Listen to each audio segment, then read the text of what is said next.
My mother-in-law had a stroke earlier in the year, and when she came out of the rehab, we took her home. While she was in the rehab, her bath had been replaced with a shower. So I offered to give her a shower myself. She was so trusting. So this double emotion really of being incredibly scared but of trusting me totally, in that, you know, she felt she was going to be okay. We undressed her because she was still recovering from the stroke and finding it hard to undo her buttons. So I undressed her.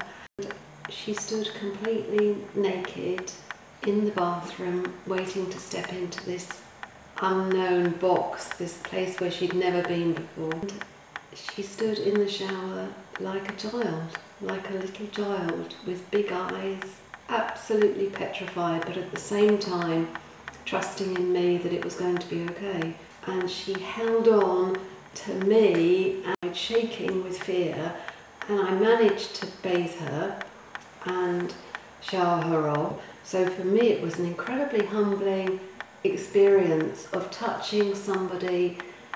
You know, she's not my mother, she's my mother-in-law, of touching somebody in a very familiar way, incredibly familiar, because obviously I had to wash her all over, and, you know, under her arms, between her legs, you know, incredibly personal stuff. And I was incredibly moved that her skin was so soft, and she didn't look like a horrible wrinkled person.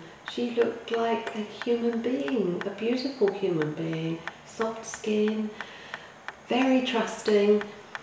I wrapped a towel around her and I gave her a big hug, and she said thank you. She was very moved and I was very moved, and then I dried her very gently, as you would a little baby really. Dried the folds of her skin, and I lifted her breast and dried under her breasts.